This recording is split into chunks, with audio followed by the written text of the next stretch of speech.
We asked her... Didn't we ask her to break into a place?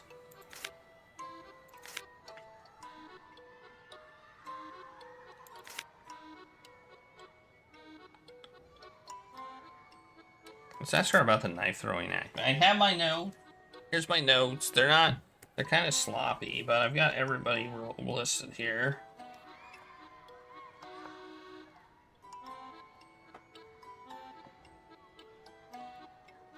Alright, time start. Let's ask her about the knife throwing act. Are you familiar with Hattie's knife throwing act? Yeah, she did it with my sister. Nadine, she's your sister? Yes. Oh, that's important information. Let's write that down. Nadine is... Who am I talking to? Jan. Jan's sister. Nadine... sister. They are partners. There's this big board, and they tied Nadine to it, and then Hattie threw the knives at her, and she acted scared. But she wasn't scared. No, she said it's perfectly safe. Wow, she must trust Hattie a great deal. And what about you? Aren't you scared for her? No, I don't get scared. She says it like it's a dirty word. I bet sometimes you close your eyes when you watch the performance. She closes her hands into a fist. I don't. It's just knives. I've thrown them even. You've done what? She raises her head high, looking for a challenge. I've tried throwing them. It's harder than it looks. I couldn't get the spin right. One time, the back of the knife hit the board, and it almost flies back like whoosh. I had to duck out of the way so fast. Was anyone supervising you? I just went in the tent. No one was looking. Don't tell my sister, though. She'd get mad. I feel like I should tell someone to put a lock on those things. She smiles impishly. They already do.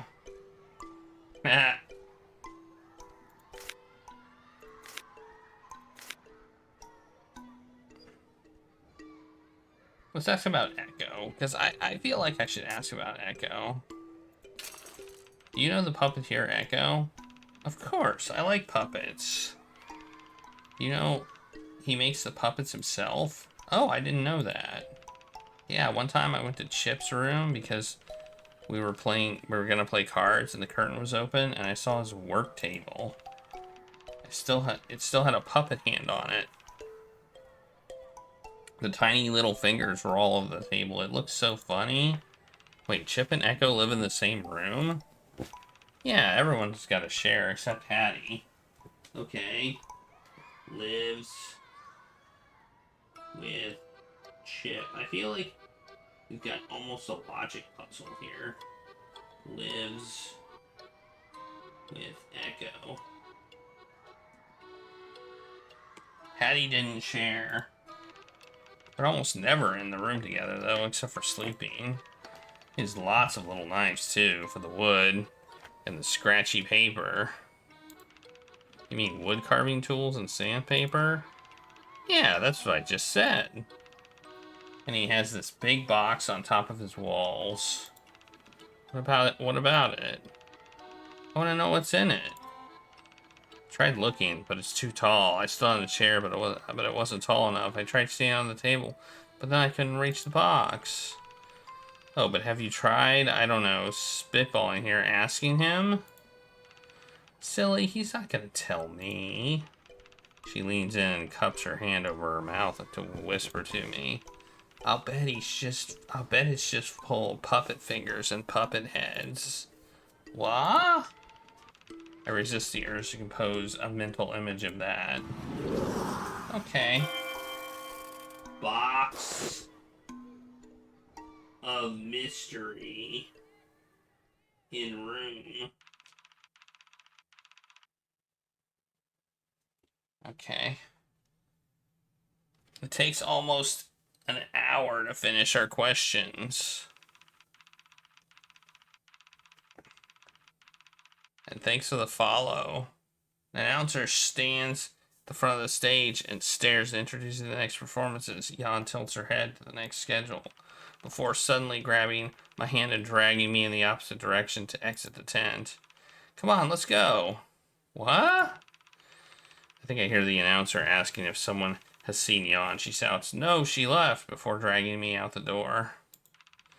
For such a tiny person, she harbors a surprising amount of force. Is that... Shouldn't you be... Nope, it's fine. They just want me to help with boring stuff. Let's go see the Calliope. What is that? Here. We reach the Calliope just as it starts playing. Oh, that's what it is? I didn't know what that was called.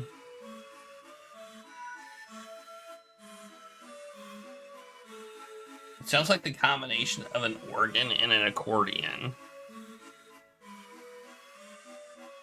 I want to look it up. Stop the time and look it up. To educate myself.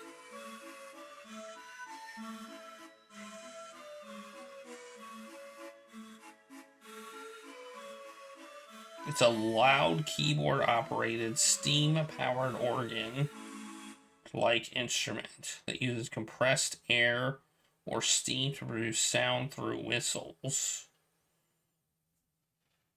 It was invented in 1850 and became a staple of American circuses and riverboats. And it could be heard from miles away, attracting attention and announcing the arrival of the carnival. Neat. Calliope.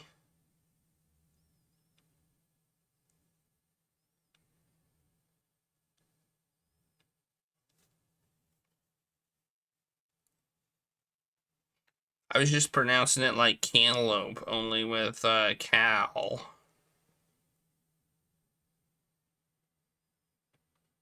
It is typically very loud.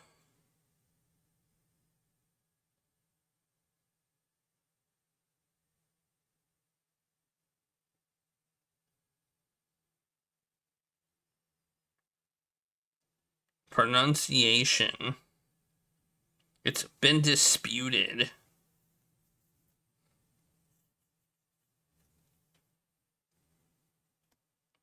Apparently, it's disputed, the pronunciation. The Greek muse by the same name is pronounced Calliope, but the instrument was usually pronounced Calliope by people who played it.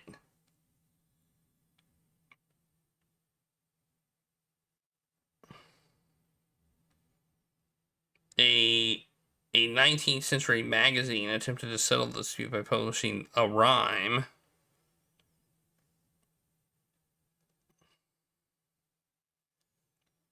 Proud folks stare after me, call me Calliope, tooting joy, tooting hope. I'm the Calliope.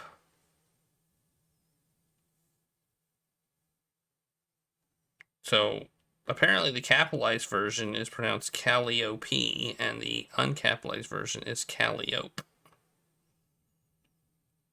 Interesting.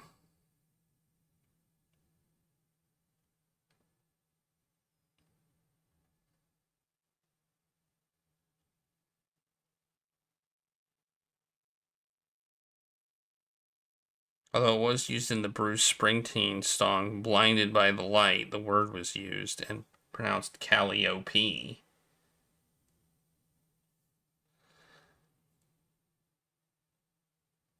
This says it's pronounced Calliope by people who played them. I don't know. Sounds like it's a dispute. Sounds like it's disputed. Like the Greek god was named Calliope, but the instrument was named Calliope. Even though Bruce Springsteen used Calliope, Calliope, it's more Calliope. In his song "Blinded by the Light," which I did not know that was in there, but so I guess both are arguably correct. I think you can use both. Regardless, it's a steam organ that's really loud.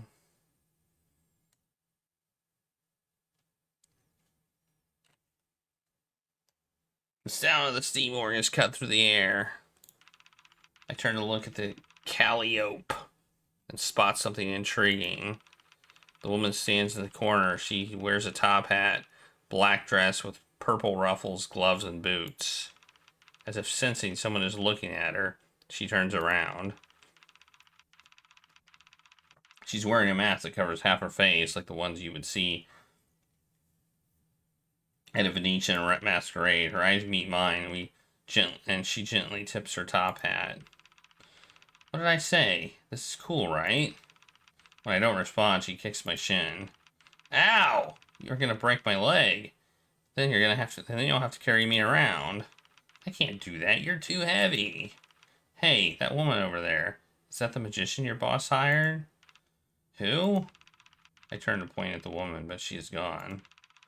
I saw someone with a top hat and a dress. That's the magician's costume, right? Oh, the new Hattie? She's like a spy in the comic books. So cool. Was she here? Where'd she go? I want to talk to her. I don't know. I thought I saw her for a second. Did she see me? Does she know who I am and what I'm here to do? I guess those questions will be left unanswered unless I manage to catch her alone somewhere. Oh, it's noon o'clock.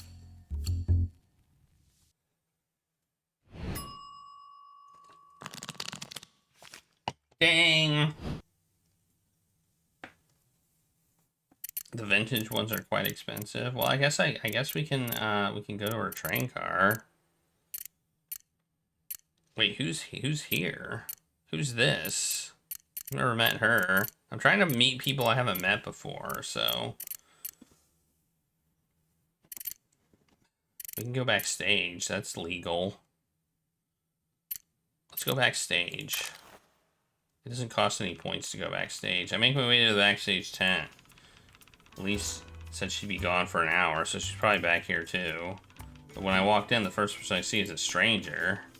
A beautiful woman is sitting right in the middle of the room in front of one of the lit up mirrors. She's wearing a glittery costume, the upper part of a corset shaped like flames hugging her body.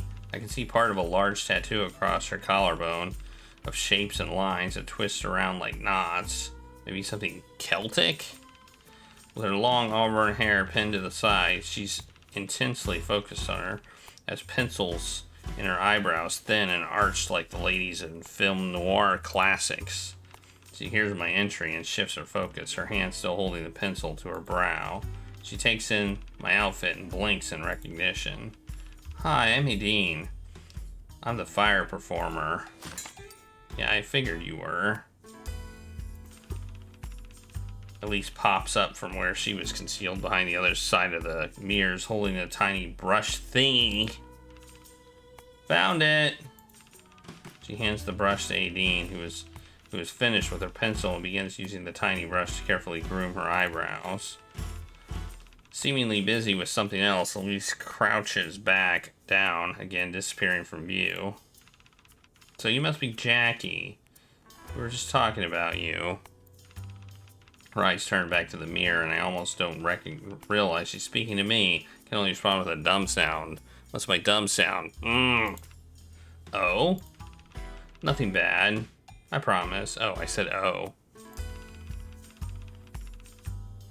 Elise was filling me in on what the boss is planning. Hey, could you please pass me a piece of tissue paper? I believe there's a box in one of the bags around behind the sofa. Me? Yeah, do you mind? Of course, I mean, of course I don't mind. I just didn't realize you were talking to me. Walk over to pass her the tissue. She turns around to say thanks, holding an open tube of mascara in her hand. Now that she's turned around, she turns towards me. I can see there's a small beauty mark under her left eye, accentuating her smile. Now, she's turned... Oh, wait, Thanks.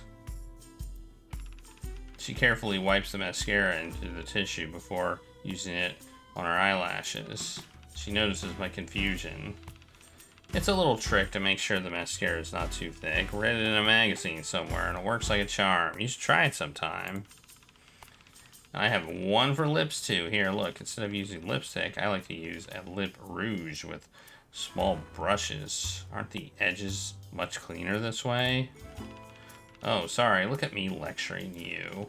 Forgive me. I didn't even ask why you were here. Did you need Elise's help for something? Actually, I was looking for you. Me? Really? Where'd you even hear about me? Well, not you in particular. I'm just trying to get to know everyone in the circus. I see. Well, I'd be happy to chit-chat and get to know you. After... Wait. She was the... Wasn't she Hattie's assistant? I feel like she would know a lot.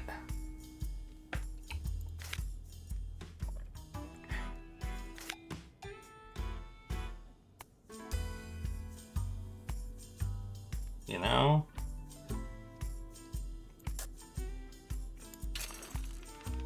How well did you know Hattie? I mean... How well? She repeats the question breathlessly. Who's incredulous or perhaps indignant. Yes, you knew her, right? Yes, I knew Hattie, of course. We performed an act together, and we were best friends.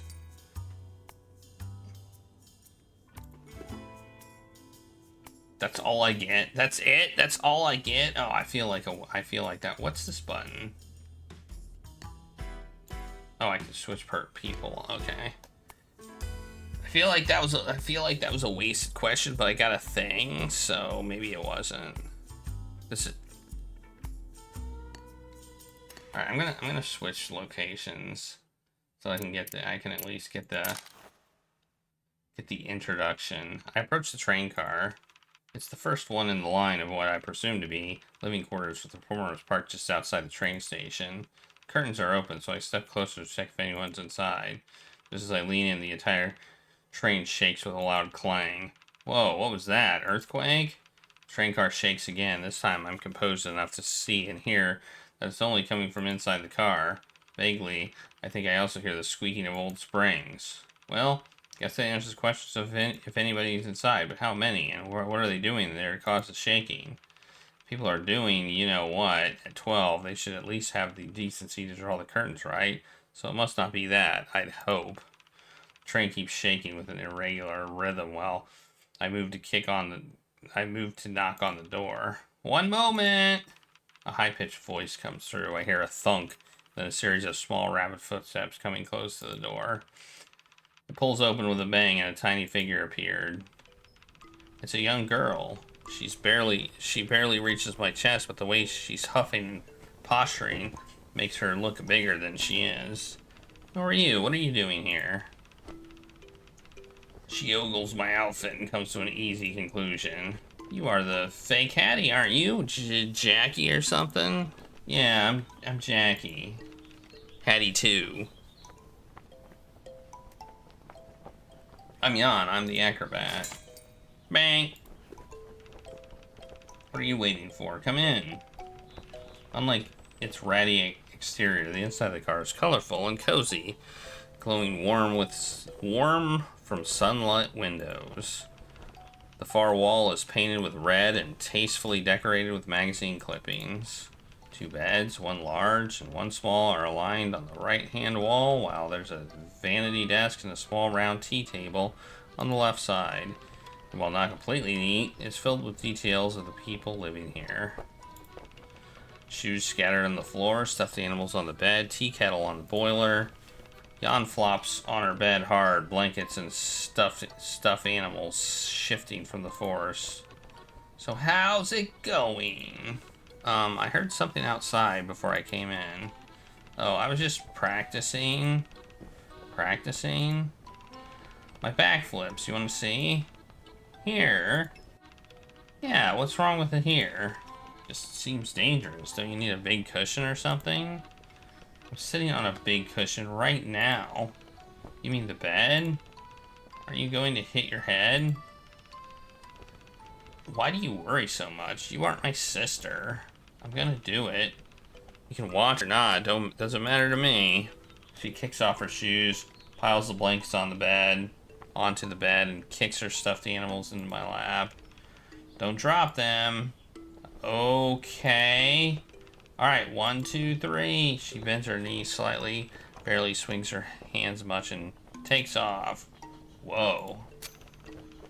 The loud squeak, the bed lifts her into the air.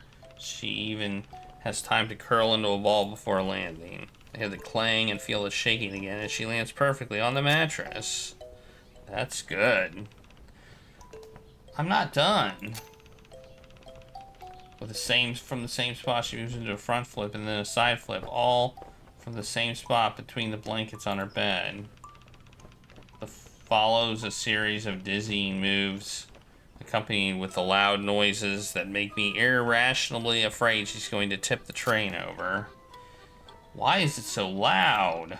She doesn't even stop her routine to answer me. We're inside a big metal box. Aren't you dizzy? No. Are you done yet? Last one. She hits the spot perfectly once again, posing with her arms up and gesturing to an audience of one. I feel the inexplicable need to applaud. Wow, that was amazing. I'm not sure your neighbors enjoyed it, though. It's okay, no one's there now. Echo and Chip are both working. Okay, so Echo and Chip are in car 2, which I figured they would be. Let's write that down.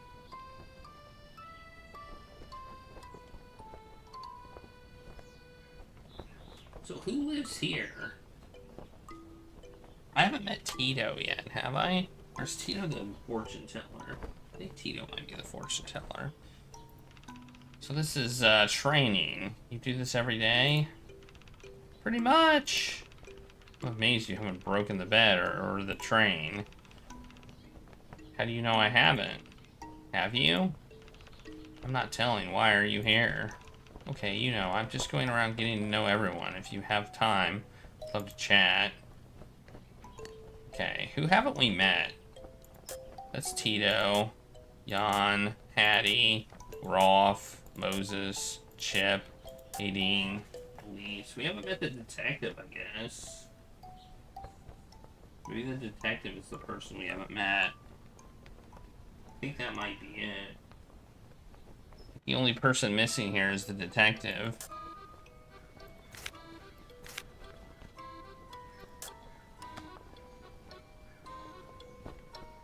Should I ask him about the best friends thing? I could also look at the car. This lets me look around without using an action point, right? Oh no, I did it. Never mind. Oh well, it's done.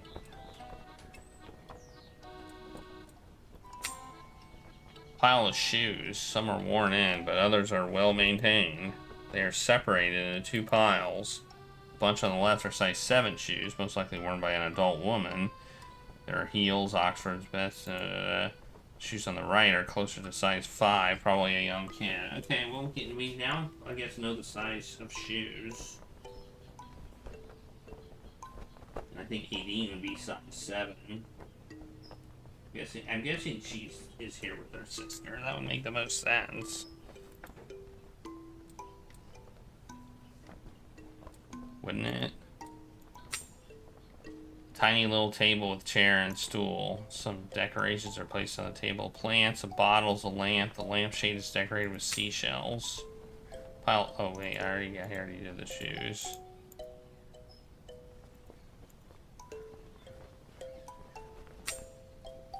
A messily made bed with personal items and mismatched socks scattered around it. Two stuffed animals are huddled together in the corner of the bed. They look well loved. Well loved. I mean, I find that purple thing a little suspicious back there, but...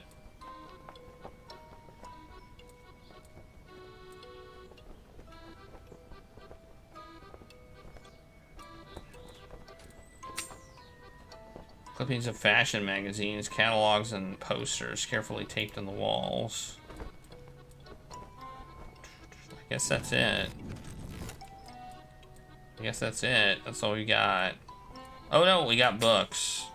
A small collection of books behind the bed. Fashion magazines to Frankenstein, from children's books to a history of the suffragette movement, from Jane Austen to A Study in Scarlet. It's a diverse collection. Jan notices me looking and shrugs. Those are Aideen's. There we go. That proves to me that Aideen also lives here. Okay. I figured she did. This is her side. This is Aideen's side on the over here, and this is Jan's side. Oh, even the storybooks? You mean the ones with the pictures? She got them from me, so I guess they're mine now. You can read them if you want, the adult ones, I mean. Are you sure she'll be okay with that? Yeah, she loves it if people can talk about literature with her. Just don't break them. There's a book on the back of the pile that looks like it hasn't received much TLC in a while. I pick it up and blow the dust off the top of the page. A collection of poetry by Emily Dickinson. I flip through it to see if anything catches my eye. Perhaps a little poem, Death or Hope. But before I can read anything from it, a little note slips out of the book. I'm sorry. I still owe you $50 for the last ticket. And I owe you half of this amazing we made together. There's a short one word in the middle that's been smeared out with ink. I can't quite tell what it is. And I owe you another kiss. No, a lifetime of kisses. I love you. A part of me will always...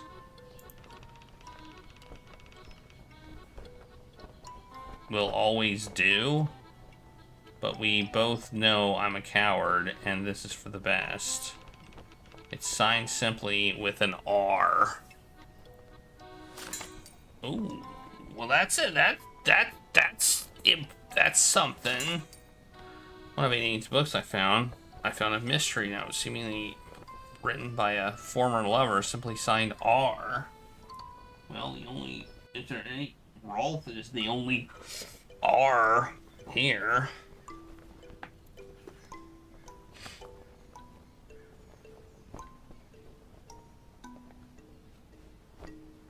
R. Or maybe it was a pirate.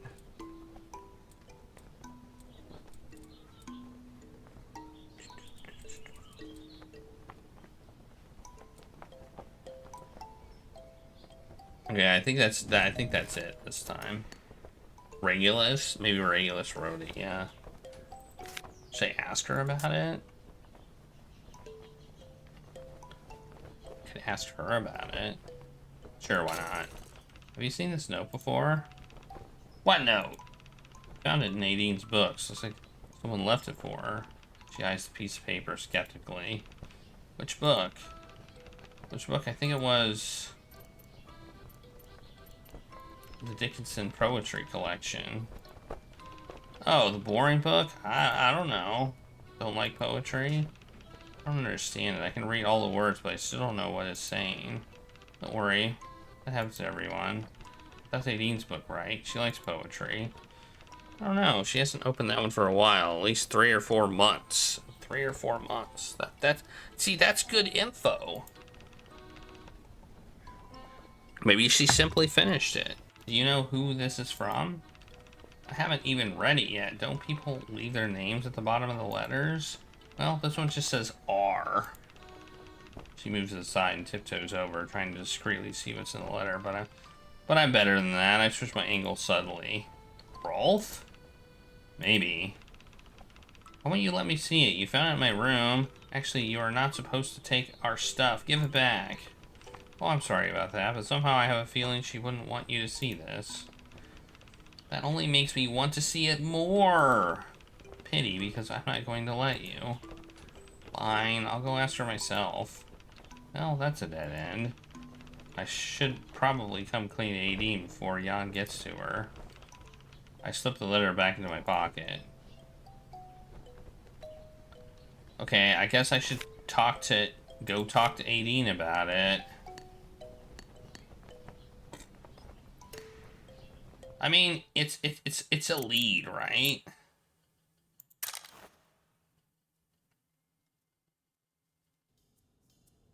Oh.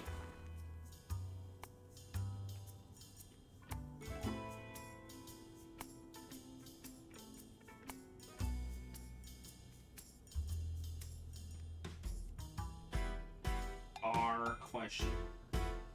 Okay. She's gonna be mad.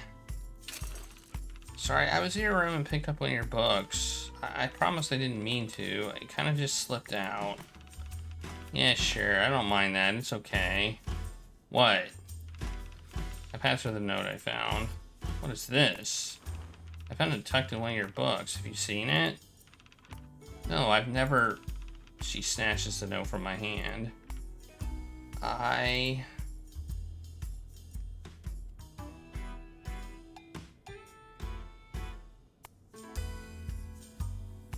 I supposed to click a button? Sorry, can you give me a moment? Yes, absolutely. I'm sorry. I avert my gaze as she blinks hard, turning away from me as she lifts her hand to her eyes. Sorry about that. I'm alright. You said you found it in one of my books? Yes, it was in the Dickinson collection. Oh, that's been a while since I opened that one. I hope you don't mind me asking, who is R? She doesn't appear to be angered by my prying, but something about her stance has changed, like she's gearing up for a battle. Well, who do you think it is? I mean, Rolf is the only person I can think of. Is it Rolf? Just guessing based on the initials. I'm not going to tell you. I actually do mind you asking. Finding it wasn't your fault. I trust that you weren't trying to snoop, and since you can't unsee it, I will let you have your guesses, but I don't know you the answer. She slows down and abandons the harsh tone. She lowers her head and peers up sincerely. Sorry, it's private. Of course it is, and I feel a little bad for asking, but my instincts tell me that there might be something important here. I guess once I'm figure out who R is, I can find a contradiction and ask her about it again. Ooh. Oh, we got a contradiction. We can contradict.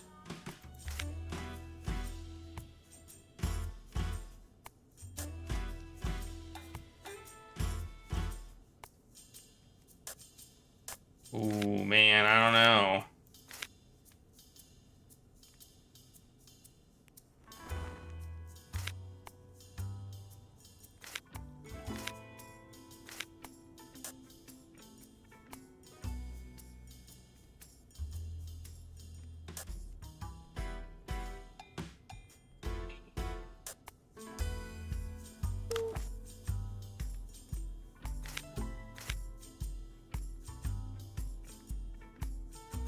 Can we contradict?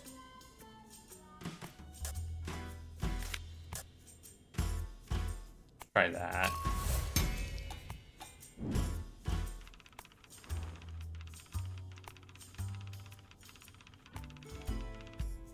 Nadine said she and Hattie were friends, but it seems like the breakup note in her room was from Hattie, suggesting the two had a romantic relationship. The note, it was from Hattie, wasn't it? Are we talking about this again? She gives a performatively annoyed sigh. What made you think it's Hattie? I kept thinking about the smeared word in the middle. Half of this amazing something we built together. At first, I thought it might be an amazing life, but you haven't known any of them that long, and pardon me, but you all live a very similar lifestyle. And then it hits me, it's not a life, it's act. Half of this amazing act you've built together. You mentioned you and Patty were partners for an act that you performed together. Yes, you got it right. It's Hattie. The note's from her. Boom! Did you... If you don't mind, you can talk to me about her. You're right. Me and Hattie, we weren't just best friends. Hattie, she used to say, we do everything friends do. We just do a few more things too. So what happened? That note, it looked like a Dear Jane letter, you know? She chuckles at it. I was the one who broke it off, actually, but I think we both knew it was coming. I asked why, and why did she sign it R? A few months ago, we had a big argument. Didn't have anything to do with... It's between us, actually. But life in the circus is like that. Everything between you that ends up in a show, and everything in the show ends up in your relationship. We dealt with the argument. But I guess you can say that it opened a window into something that both of us hadn't discussed much. That we wanted very different things out of life. We had some fun times, and we were in love. But we were not fairy tale princesses waiting for Prince Charming to come and conquer all with the power of love. We both had certain things that were more important than that partnership. Sometimes those things work against each other. Okay. All right. It seems like although their relationship did take a turn somewhat recently, it was more mutual than I thought. Doesn't seem like someone that will fuel hatred or murder, but if what she's saying is true,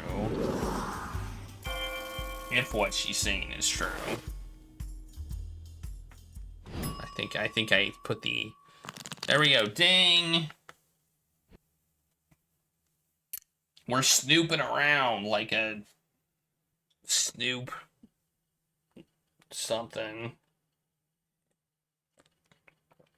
Alright, let's look at my collection. Who have I met and who haven't I met? Is there anybody here I haven't met? I haven't met him yet. I haven't met Tito yet. Tito's the only one I haven't met. Let's go talk to him. Right to the magnanimous Big Top. This hut stooped quietly off to the corner. Sees barely any traffic from the visitors. I can almost feel the whole tent shake when I pull on the curtains to enter, making me question its structural integrity. It's fine. It might not look that way, but it's quite sturdy. Welcome to the fortune teller's tent, stranger. What are you looking for today? A murderer? Detective Jones, Mr. Moses said you'd be around. That's me. Although the boy speaks in a serious tone, his squeaky voice, round face, and tiny stature in an already tiny tent betrays his age. He is young, and not even youthful, but inexperienced sort of young. The what are you doing here without your parents sort of young. I'm Tito, the fortune teller. Well, Tito. I'm looking for the murderer. Can you help? As a fortune teller or as a member of the circus? Is there a difference? I don't really have any information on what happened with Hattie, if that's what you're looking for. But you can provide help with your mystic stuff. The spirits can provide guidance, but they won't tell you what you aren't capable of knowing yet.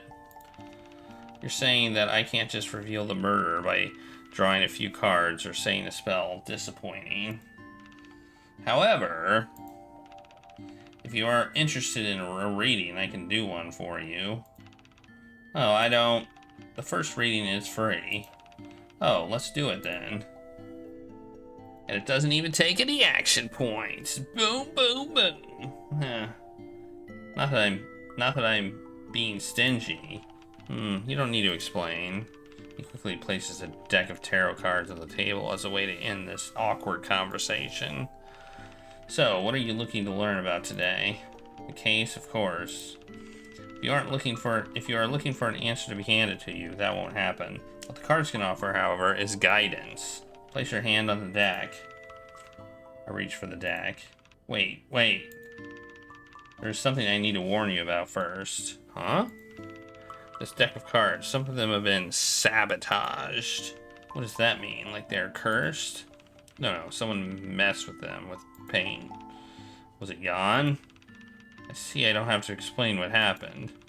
Okay, why don't you get a new set of cards then? I've developed a spiritual connection with this one. He clearly doesn't want me to... Where does Jan stay?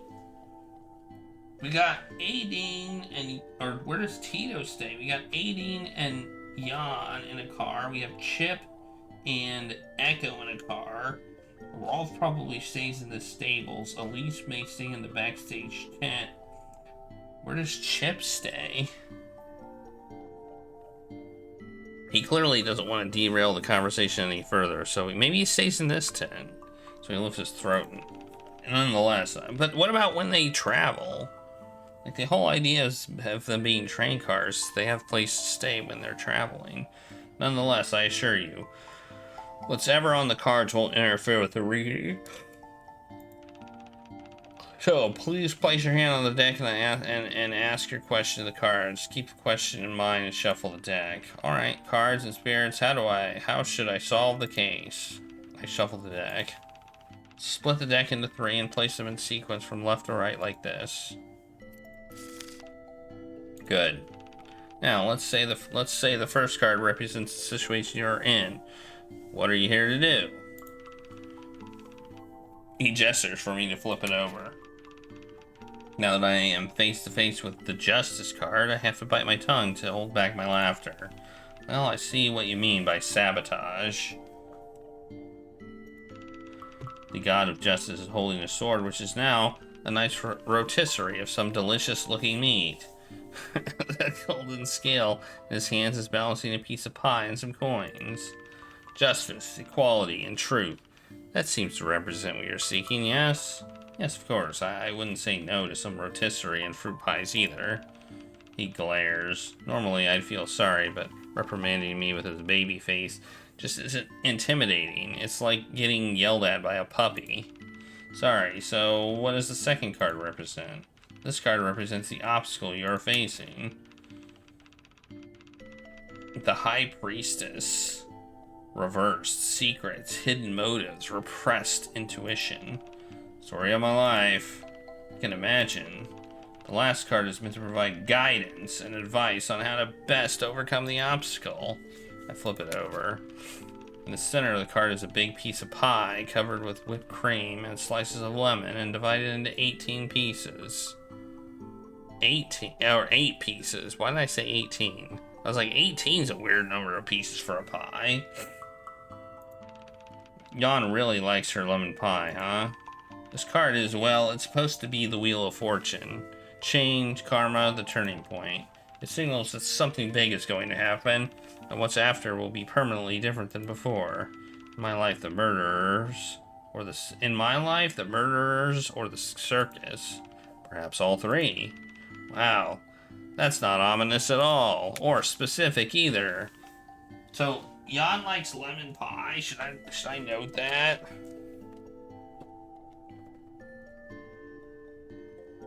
Lemon pie. Well, I did. I'm merely a messenger for the stars. Tell them thanks, I guess?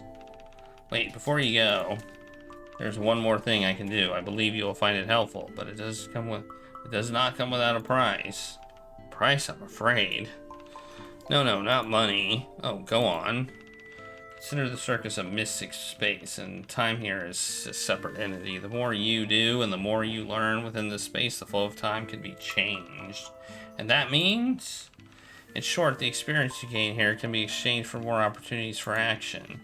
When you have enough experience, you can visit me anytime to initiate the trade. I see.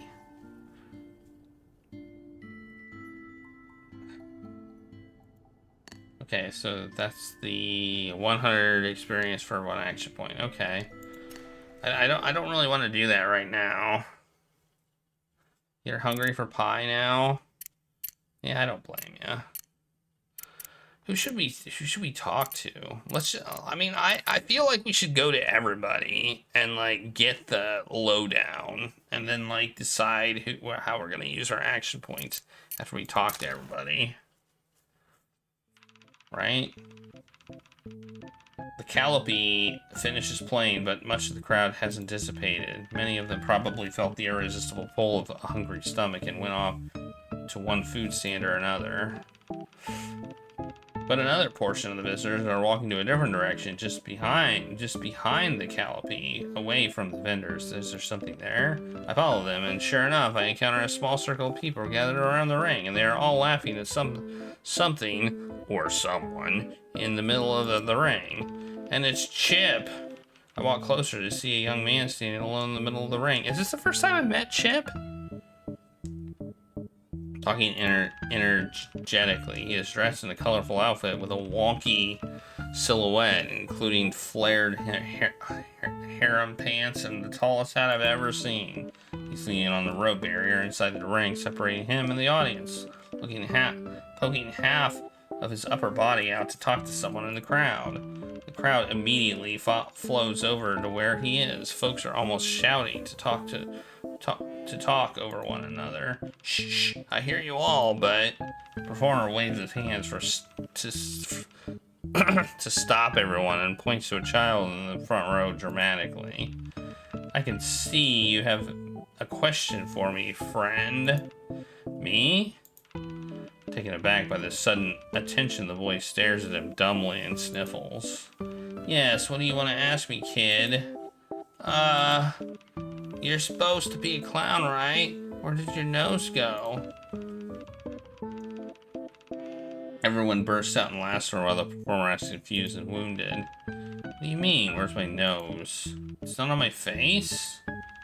Oh no, I must have lost it again. He starts patting himself down, turning the pockets inside out, taking his hat off and shaking it, looking under his armpits and inside his shoes. The crowd laughs and cheers for every move, shouting, "It's not there!" and telling him where to look next. What is my face going to do without a nose? Must be so flat. He starts fake crying and wiping his fake tears before brushing his nose. His eyes suddenly widen. Wait a minute. The crowd laughs and whistles in approval. I found it. It's here. He whips around to point to the boy. You tricked me. No, I was asking about the other nose. What other nose? Do people have two noses? Where's your other nose? Do you have a regular nose and a golden nose? A nose for pollen season? A nose that doesn't work so you can put it on when someone farts? No, I meant, where's your clown nose? Clown nose? I'm a clown and this is my nose. But it's supposed to be big and red. Really? From nowhere, he pulls out a hand mirror and takes a look. Red. He purses his lips and turns to the crowd. What do you say? Should condoms just be all big and red? Yeah! Really? I trust you all. Don't lie to me. Is it true? Yeah! Huh. He furrows his brow and bobs his head back and forth before raising his fingers. Oh, I know. If only I could just make it big. If only I could just make it big and red. What does that mean? He starts flicking his nose with his fingers hard, with two flicks, one from the left and one from the right. His nose has turned red and becomes swollen. The crowd howls with laughter, a pack of wolves feasting under the moonlight. He looks back in the mirror and laughs proudly, smoothing the rowdy crowd's curls and that escape from his hat. Now, is it big and red enough? Yeah, ha! Now, if you excuse me, I'm going to need some cold water. Everyone, performance is over. Disperse and get something to eat. He jumps away from the rope barrier and runs back toward the Calliope.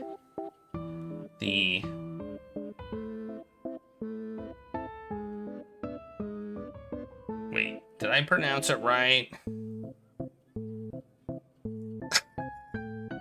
don't even know how to pronounce it now. Calliope. Calliope. The only thing I can do now is follow. Why are you following me? You want an autograph? No, no. Oh, you're the detective that Moses told us about, aren't you? Yeah, I wanted to ask you a few questions, if that's okay. I got a little pronunciation guide. Like I saw it. Of course. Oh, but you want something to eat? Hot dogs? Stanley's got a discount for me. No, that's okay. Take the discount, dude. Alright, ask away then. Sorry, one question before that. I don't think I've gotten your name yet. Oh, my mistake. I'm Chip the Clown, but you already know the second part. Chip the Clown. He tries to strike a pose, but instead winces and covers his nose. You need some ice on that? Nah, no, it's fine. I can't believe I just did that. But the opportunity was just too good, you know? Big red nose, I couldn't resist. I sure got a laugh out of them, alright. I'm okay, ask ahead. Are you sure? Yeah, distract me from the pain, please. Okay.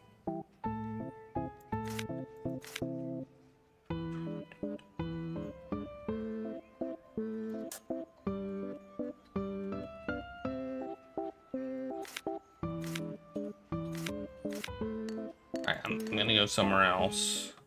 So we're not gonna ask questions until we visited all the places. I think that's what we're gonna do. We're gonna see what's going on.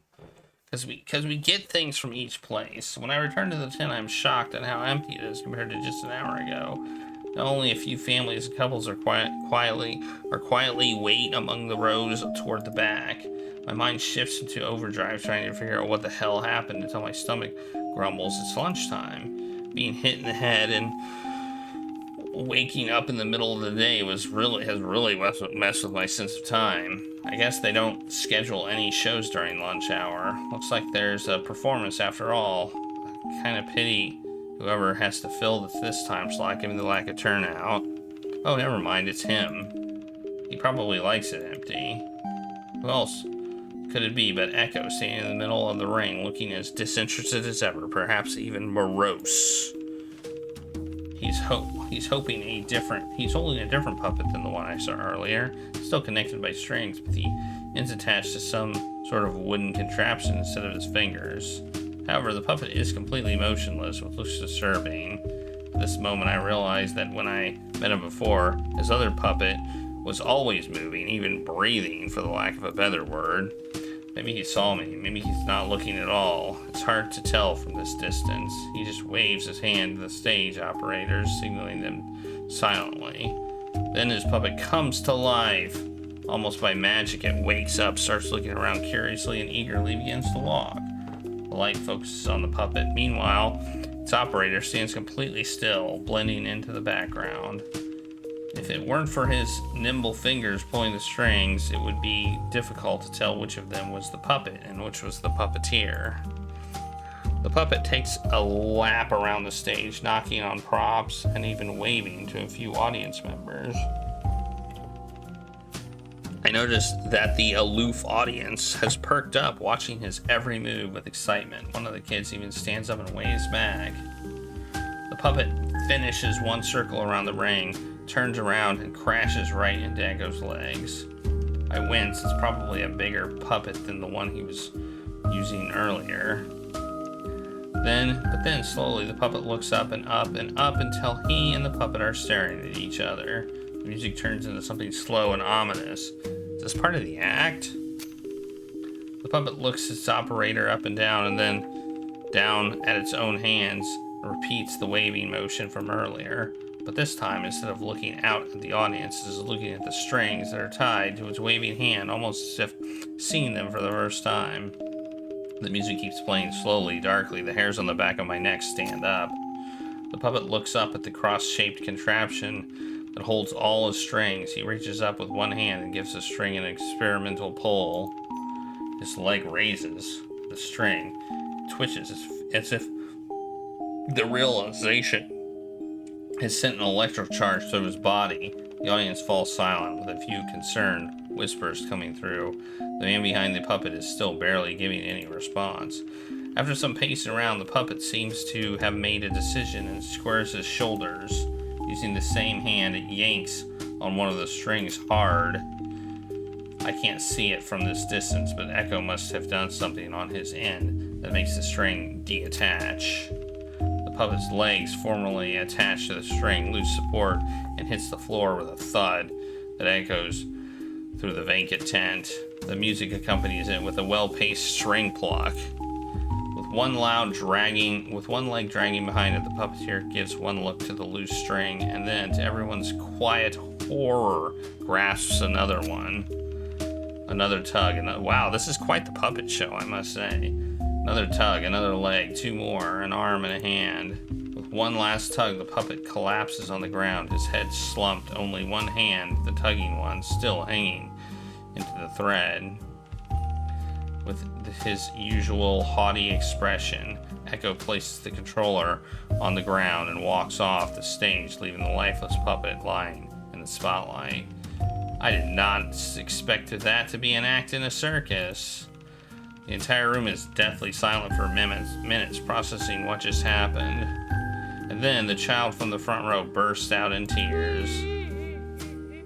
Whoa, we actually got sound. Wah! As his parents race to comfort him, I feel eyes on my back. I turn around. Sure enough, it's Echo. He's watching the same scene unfolding behind me with an uncharacteristic level of joy. He's resonating with joy. I swear, I can even see a little smile on his face. Like my performance? Yeah, it was interesting for sure. I think he scarred that kid for life, though. Good. Good. Yeah! Scarring kids for life. Excellent. Let's go to train car 1. I knock on the train door. Oh, it's you! What are you waiting for? Come in. Train car has been converted into a room with 2 beds inside. It's not spacious. It's essentially a long, narrow corridor, but thanks to the rows of the train windows, it feels bright and open inside. All the furniture and items are thoughtfully arranged with little trinkets and details that indicate that this is a home, not simply housing. So you have questions for me? Okay, nothing there. Oh, nice. The stuff we asked before are checked. That's pretty cool. Okay, we don't have anything here. All right, so now we've seen everybody. I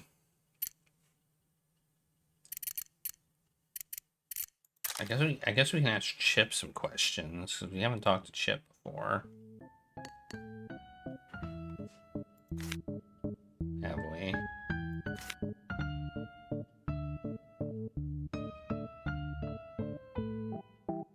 What do you know about this?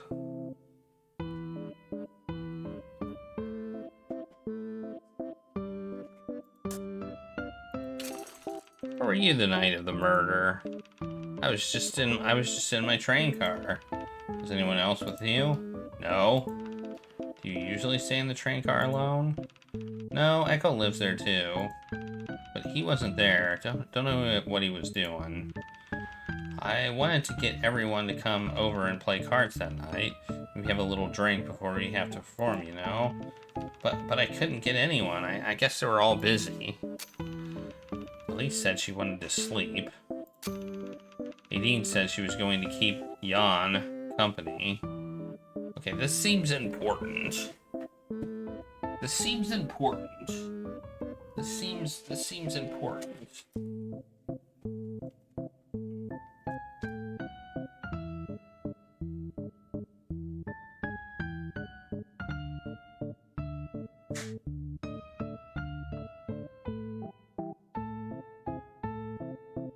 Okay. Dean was gonna keep Jan company. Okay.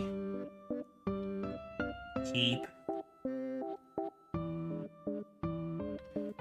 Jan company. Dawn would also be with Aideen. Looking for alibis here. Even Rolf said no. Okay. Didn't say what he was doing. Did you invite Hattie? Everyone knows she hates fun. Joking, well, half joking. She was constantly working. I tried a bunch of times, but never got her to join in. I kind of just stopped asking. Anyway, no one wanted to do anything. I got so bored that I spent the time organizing my hat collection. I just put my crown on my little leopard friend when Aideen came and said something happened to Hattie. I thought she was joking, you know? We shall say it again to you if you do not appease us. I mean, I don't know how this is relevant. Like, why is he telling us that he had put his crown on his leopard friend? Like, I got this whole theory in my mind, and it all made sense to me. That's why they all said no. Clearly, they've gathered together without me to have a secret party and plan to pull this whole prank on me. But she was crying. Not the kind of pretty crying with the actress in the pictures, but like real crying. Puffy eyes, runny nose, short of breath. That's when I realized it was all real. So yeah, that's what happened that night. Okay, alright. That's good to know.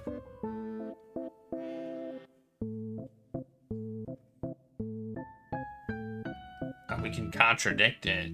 We don't have any contradictions, but we could. Okay, let's keep asking people. Let's ask. Did we ask him about it? I feel like this is a good. Where were you the night of the murder? I was walking around. Okay. Did you walking around?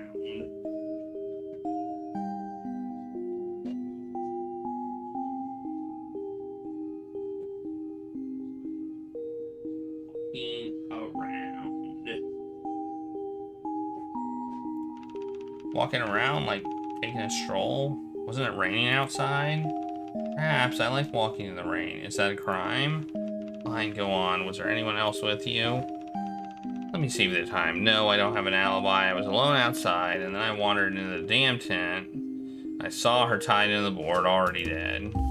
Were you the first one to find her? Can't say for sure if I'm the first one, but I was the first one to tell the others. Maybe someone else saw her and decided to print it and they didn't. With how many questions I anticipate you're about to ask me, I'm beginning to think maybe I should have done the same. What happened after you found her? I checked her pulse, and then I knew Moses wasn't going to get back in time, so I had to do something. So I told the other performers what was going on. I only talked to a few people. Can you tell me a bit about who you talked to and what they were doing at the time? Would you also like me to tell you who eats what for breakfast, lunch, and dinner? Just tell me who did you see after you found Hattie? I saw Elise, Aideen, and Chip. Elise? Who's Elise? She's the mechanic. I went to find her first so she could put up a sign to stop anyone else from entering the tent. What was she doing when you found her? She was taking a nap in the stables. Okay.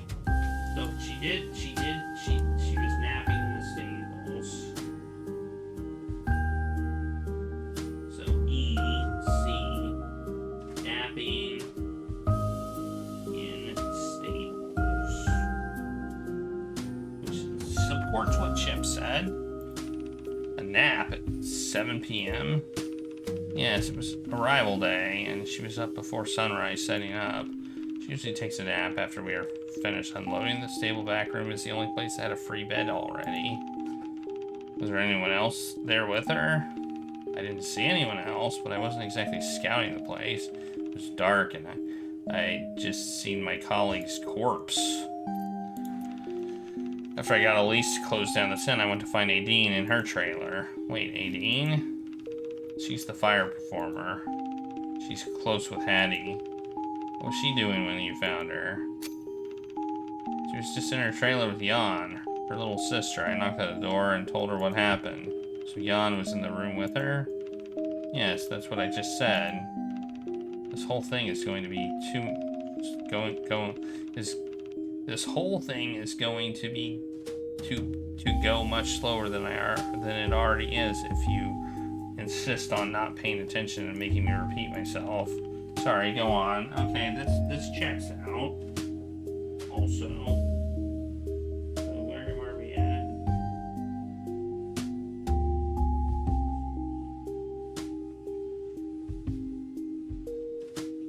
Let's write down that checks out. When I told Nadine what happened, she went back inside to talk to Jan, and then she insisted on seeing Hattie. Why did you go find Chip? I didn't. You asked who I saw. I saw him when I was on my way to the stables to find Elise. What was he doing? I don't know. He was in a hurry going... This contradicts Chip. I don't know. I was in a hurry going down the main road to the stables, but I saw him near the train, probably coming back from somewhere. You saw him near the train when you were on the main road? That's quite far, and it is dark too, right? How'd you know it's him? Okay, that contradicts him.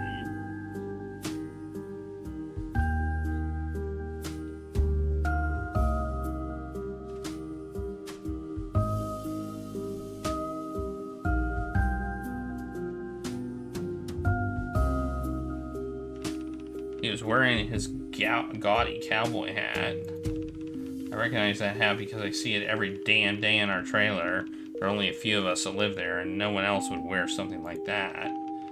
So you didn't see Chip exactly, you just saw his hat. What happened then? What happens after you inform them both? Elise closed off the tent. None of us touched anything there afterhand.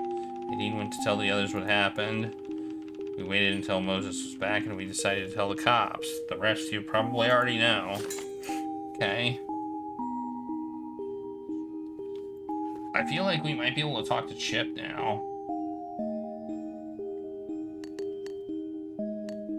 Wait, get lemon pie from Tito?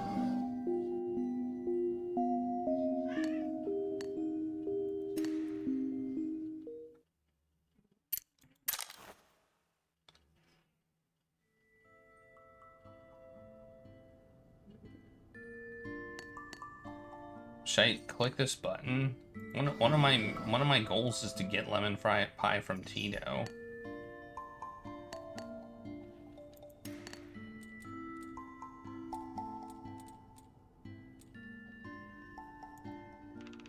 A red steel lunchbox sits on the shelf behind the table. What's inside that box? Lemon pie.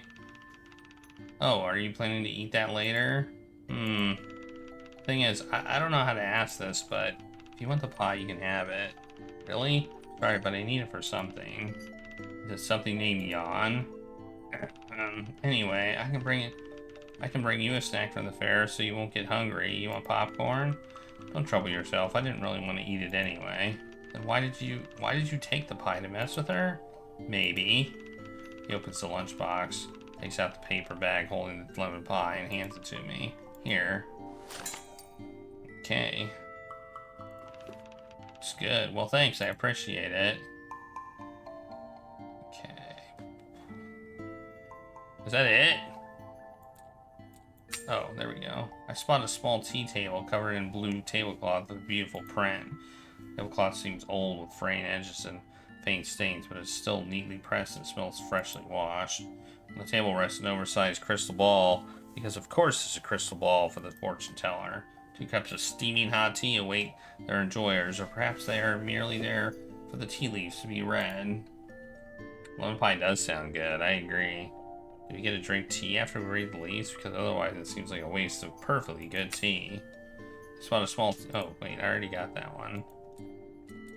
Somehow I double-clicked. Old grandfather clock stands on the side. I don't think its hands are even moving. An old broken grandfather clock, and it looks heavy too. They transport this on the train too. Carry it off and on every stop. Sounds exhausting and pointless. God dang it, why are you doing that? This game's jank, man. A series of tarot cards floating in the air, gently swaying in the subtle shifts of air inside the tent. On closer inspection, they are tied to the tent ceiling with fishing line, of course. Jankin'. In the corner of the tent, though it's small enough that the whole tent feels made of corners, is a shelf filled with various trinkets. Candles, lit and unlit, color-tinted mirror, celestial globe, framed photo, various cans of mysterious spices and potions. It's a shelf of mysteries. Perhaps only its owner can tell stories about what each item came from, and what they are meant to do. And there's a bed, I think. It's the only corner in the room that doesn't scream divination at first glance. Instead, it's quite corner pillows and blankets, each different colors of prints. Is this where he sleeps? It looks cramped, but surprisingly homely. Wouldn't mind taking a nap there, although I clearly wouldn't fit. Okay. Well, there we go. Should we get the extra point? I mean, we can't get it at 0 even, so we probably should just wait. Alright, well, we got his... I feel like we have a contradiction for him now. Let's see if the contradiction indicator lights up. It does, okay.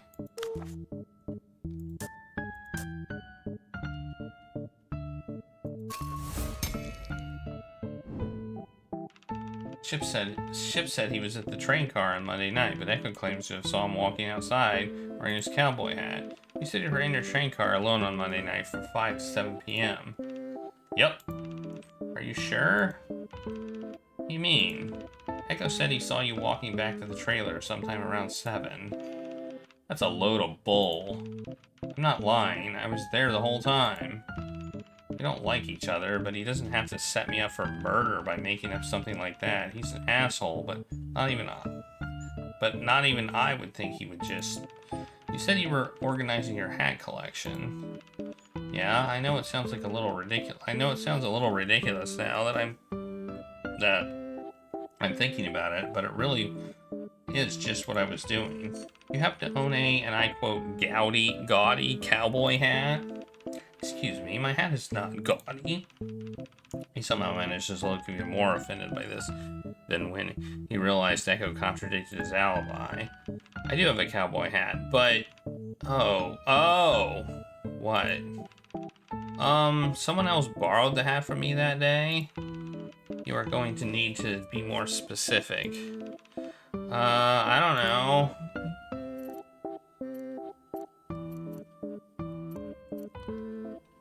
This doesn't mean they are guilty. You don't need to be so secretive. This doesn't mean anything yet. I'm not going to accuse anyone just because they happen to be outside. I just wanted to figure out what happened. If you think that whoever borrowed your hat isn't guilty, then it's better to just tell me who it is so I can ask them to clear it up.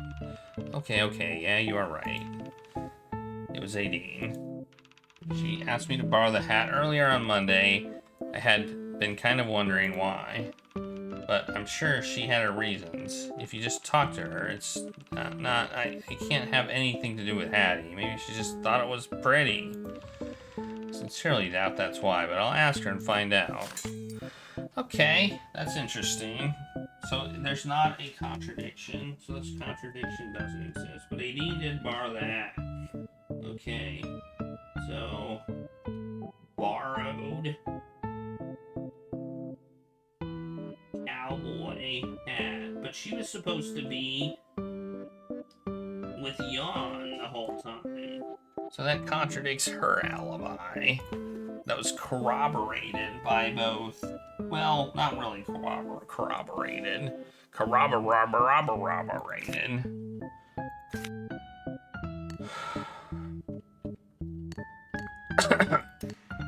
Oh wait, we actually do have to get the extra point if we want to use it. I don't think I want to use it right now.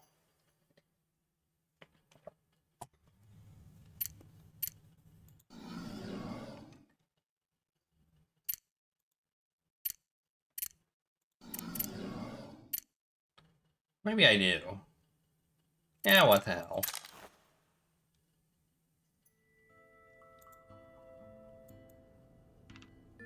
Okay.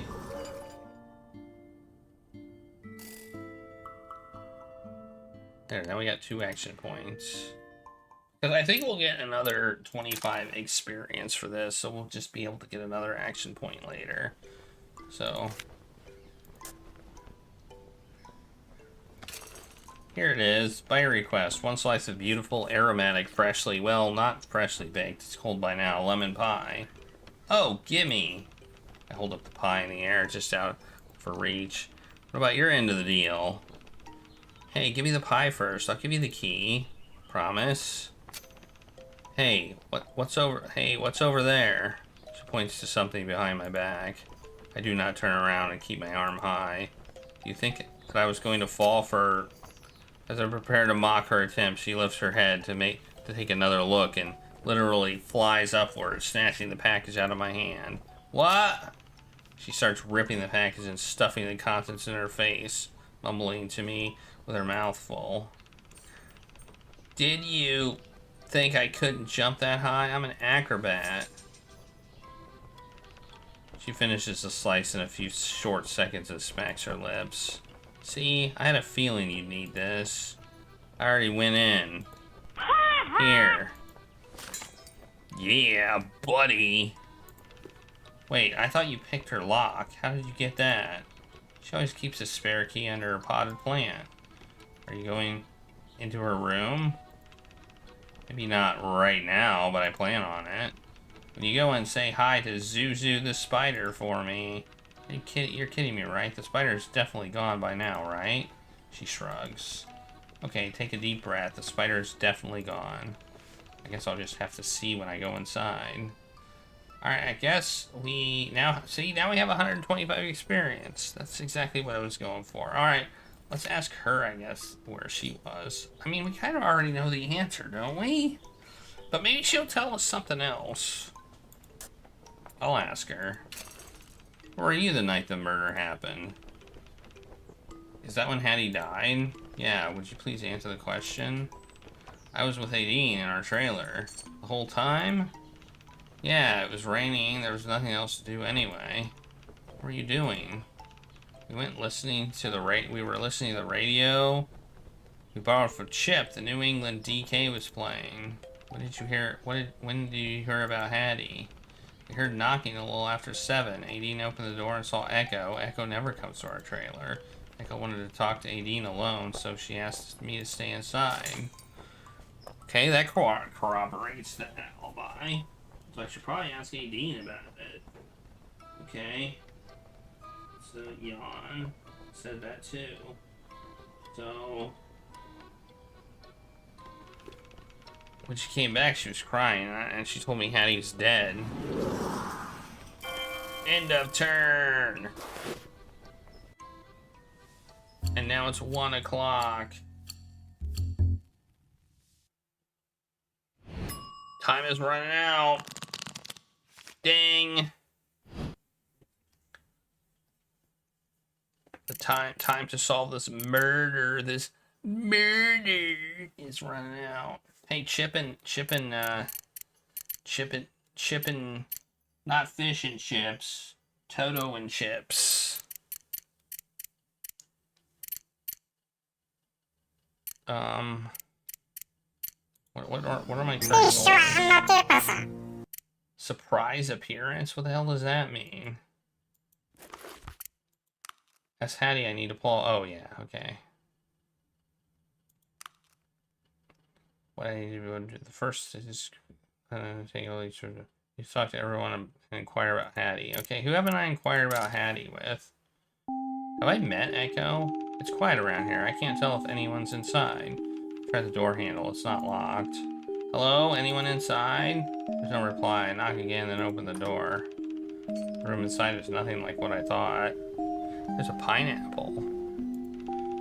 An explosion of colors assaults my eyes all at once. Aquamarine, leopard, print, yellow, glittery pink. Whoa.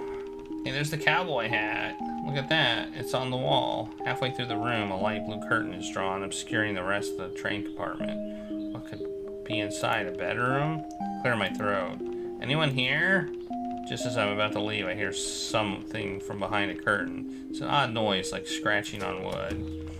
Is it a cat or something? Psst, psst. I approach the curtain, planning to just take a peek and maybe rescue the poor animal if it's trapped. I draw a corner of the curtain open as I hear some wood sliding on the table. A big swoosh and a rain of powder flies toward me. I close my eyes. Whoa, what the F? The moment I open my mouth, the powder rushes in. When the dust finally settles, I manage to open my eyes without tears. Finally get a good look at the culprit. A man sits at the front of the work table holding wood carving tools. Apparently, when I opened the curtain, he blew the sawdust at my face. The man in question has long hair that almost obscures his face from my angle. He's thin and pale to the point of appearing sickly. He's a vampire. One of his eyes, unobscured by his hair, is looking at me coldly. Hey, what did you do? Why did you do that? Wordlessly, he puts down the wood carving tools and pulls the curtains open. Now I can finally see the other half of the train car. It's the complete opposite of the other side. Monochrome, neat, almost sterile. It clearly belongs to this man. As I finish studying the room, I turn back to discover the woodworker now has his back to me. I can still feel the sawdust. I breathe in, scratching around in my throat. I cough. I thought there was no one inside. Why didn't you say anything when I knocked? He won't say anything, and he still has his back at me. He's back to working on whatever is creating that sawdust. Will you turn around at least? Why is there a law that says I have to respond to your call like a dog in my own room? What? He finally turned around. He's holding something, a puppet controlled by its strings tied to his hands. Must be what he was busy doing with his back to me. I don't even know you. As he speaks, I realize he's not talking to me through his mouth, only the puppet is moving. So you are the ventriloquist. And you are? I'm Jackie, but I'm Hattie for now. It's a long story, but... Ah, yes, I heard. Sorry, I don't think I've gotten your name yet. Echo. I guess that makes sense, like as a name. So what are you working on? Can I see? No. With his non-puppet hand, he sweeps everything to the side of the table and stands in front of it to block my view. There's the box, right there. That's the secret box of mystery. The secret box of mystery that Jan was talking about. But he isn't fast enough. Boxes? Ooh, puzzle boxes. Do you make them from scratch? Where does the design come from? The puppet rolled its eyes before acknowledging. Just something to kill time. Are you here for a reason, or are you just looking to snort sawdust? Definitely the former. I wanted to ask you about... You know what I want to ask about. 'Cause I need my experience. What was your relationship with Hattie like? Did you know her very well? Definitely well. I don't know. Were you friends? Define well, he said. He rolled his eyes. Friends are for children. We were colleagues. So I take it you didn't get along well. Apart from Aideen, Hattie didn't get along well with anyone. Was there anyone in particular that might have held a grudge against her? He stares at me for a second. The puppet does too, with its unsettling eyes. You are not subtle, you know. Wow, this guy just knows how to turn every nice attempt at conversation into criticism. But just as I try to escape the awkward silence, something shifts in his demeanor. Hattie wasn't the most sociable person, but the majority of us didn't have any reason to dislike her. Most of us besides who? The clown.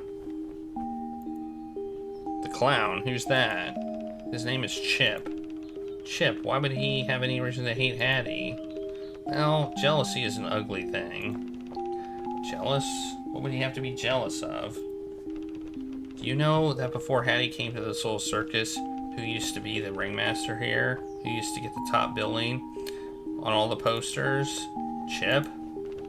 Of course it was Chip. I made it very obvious. Why? You want an award for something? It's not a school quiz. Take a deep breath. Decking him would be hard to explain to Moses, but if he talks this way all the time, they definitely understand where the urge to hit him came from. I decided to just ignore him and continue with my questions. So, are you saying that Chip was jealous that Hattie took his spotlight? Not just that. If there's anything that he likes more than fame, it's money. Everyone knows the ringmaster is one of the best paid jobs here. So not only did he lose the spotlight, he took a big pay cut too. I can see how that might be a little frustrating. That is putting it mildly. The rest of us might be able to live off a regular circus performer salary, but not him. How else can he afford all his hats that are worth more than a normal person's entire wardrobe? This is certainly very interesting information to have, but why are you telling me this? Okay, well, that is interesting information. Assuming it's true, of course. Do I even want to ask about Chip? No, let's go somewhere else.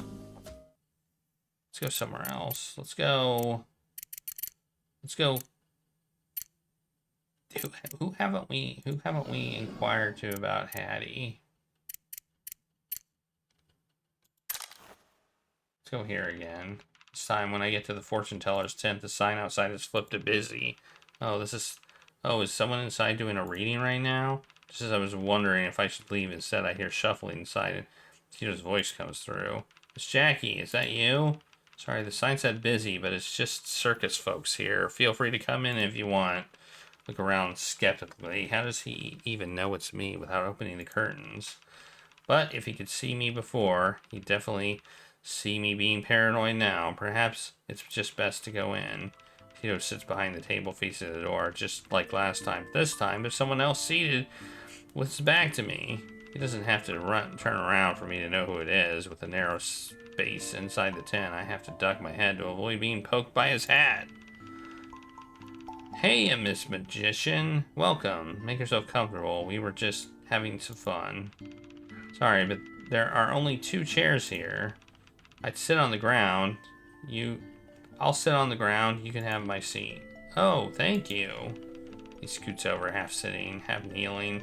Now he's about the same height as Tito, who's still sitting on his chair. I feel like an awkward giant in this tent, so I move to sit down. So you two are on break? I take a look at the table. The tarot cards are not neatly organized like when I was doing my reading earlier. They're piled messily on the table. Yeah, do you mind if we just finish the round we started? Then we could start a new round, and you can join us. Sure, but what round? Tito clears his throat and attempts to hide his face behind his oversized hat. Cards. Like poker? But isn't that...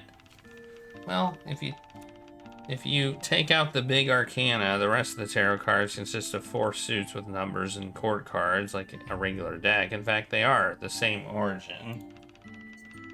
Chip reaches out one hand from below the table to pat on Tito's head, much to the latter's annoyance. Looking at you with the professional words, you wouldn't have thought this was the little guy that almost refused to give in to my genius idea of using them for some fun.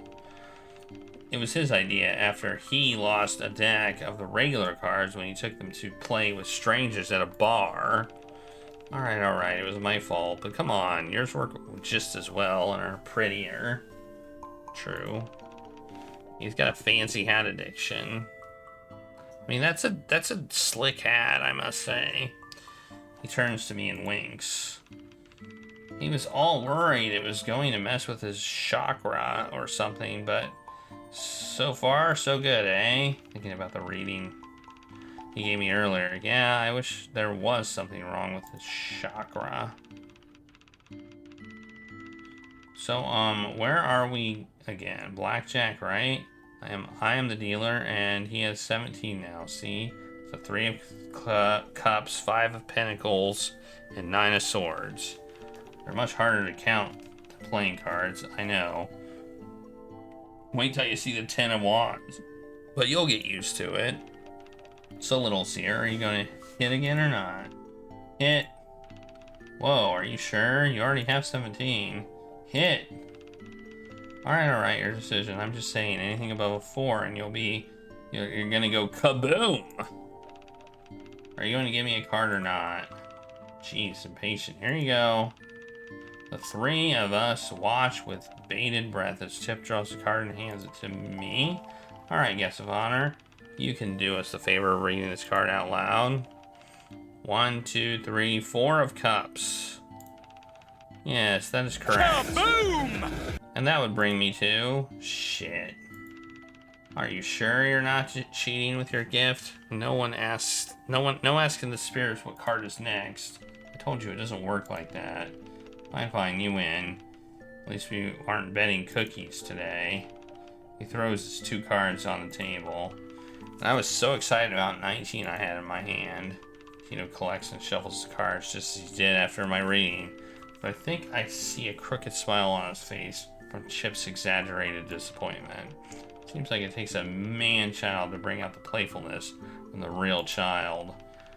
He puts his cards off to the side and turns to me.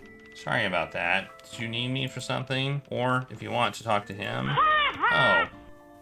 We are not playing anymore?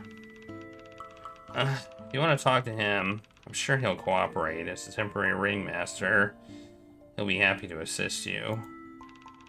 Yes, of course.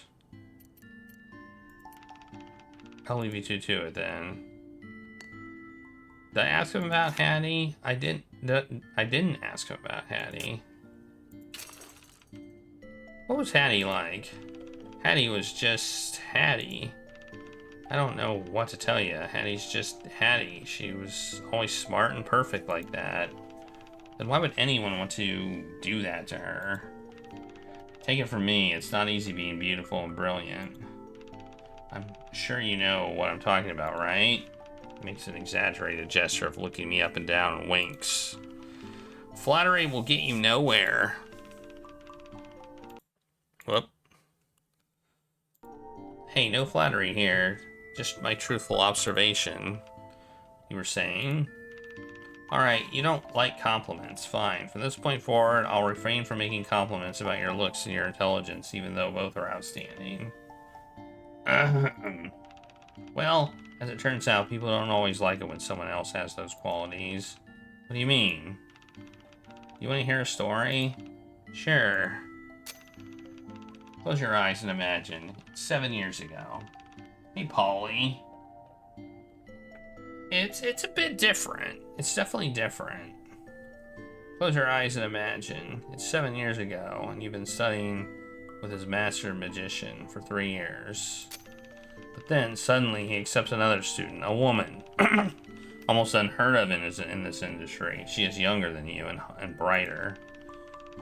He's talking about Echo now. Anything that takes you weeks or months to learn, she masters in a few days. Just a few months later, he's already teaching her all the tricks that he didn't teach you. And this keeps happening so much that you lose your confidence in magic tricks and decide to move to another discipline altogether. 3 years of training down the drain, and now you have to play with puppets. So you finish training again and start working, and you finally manage to find your own place in a circus. But then, she somehow follows after you like a leech. And now she's headlining every show, getting applause for the tricks that you were taught first, while you remain the pathetic puppeteer in the shadows. It's like what happened 7 years ago, all over again. Well, imagine how that must feel. According to Chip, Echo had always been jealous of Hattie's talent. He claims that 7 years ago, Echo was forced to abandon. Well, he did say that they had the same teacher, right? Lives with Chip. Box of mystery in his room. I thought I had they had the same teacher. I remember hearing that. Why did I not write that down?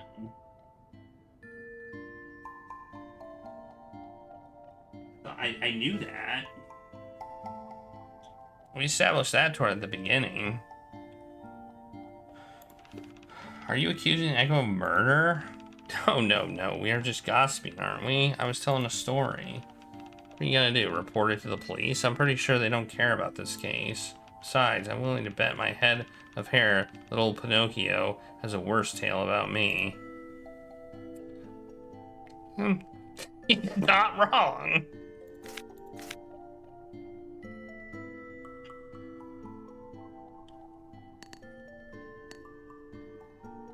Should I ask him about it? Sure, why not? Is it true that Hattie took your position as ringmaster? He narrows his eyes. Did Pinocchio tell you that? I bet he's trying to make up a story about how I hated Hattie, right? You don't need to confirm it. I just know. I mean, it's true that I was ringmaster before Hattie, but it's not like I hated giving up the job. Really? You know, I had been doing it for a few years. Oh, the crowd's cheering and stuff had gotten so boring. Pfft. So naturally, when a replacement came along, I jumped at the chance to dump it on somebody else. Yeah, that didn't sound fake at all. Okay, so I hated it a little bit. Sorry if this is just a stupid question, but what does a ringmaster do anyway? We've been talking about this for a while, but I don't really know much about why doesn't Moses do it? I thought he was the owner. Ringmaster just means I'll be running the show in front of the scenes. Like, if the circus is a sheep farm, Moses is the farmer, and I'm the dog that herds them around. And I take it I'm the sheep in this metaphor. See, you got it. So, as you know, I was the youngest where did I get that? I was the ringmaster for a bit, and it went pretty well. You can see him waver for a bit. Eventually he sighs, his whole body sagging. But then Hattie got here. She was good, very good. And she's pretty too, and a woman. The best female magician alive, maybe ever. The amazing Hattie. And well, a clown knows when the joke has stopped working. Who looks outside dreams, who looks inside awakes. So yeah, I said she should do it. What else could I have done? To be really honest, I got a little mad for a while. But hey, life's unfair. I got over it eventually. And on the bright side, I'm sure Hattie had some big shoes to fill. Some big red clown shoes, get it? Sorry, just trying to lighten the mood. Okay, well that's information. Okay, let's how much experience have we got now? Well, let's use it. Let's gain another action point. I feel like now's a good time to do that.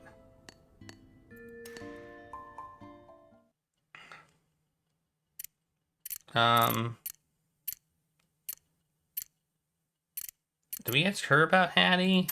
I don't remember. Walk to the stable. It's all quiet. The horses are probably feeling sleepy in the afternoon sun. Rolf is nowhere to be found.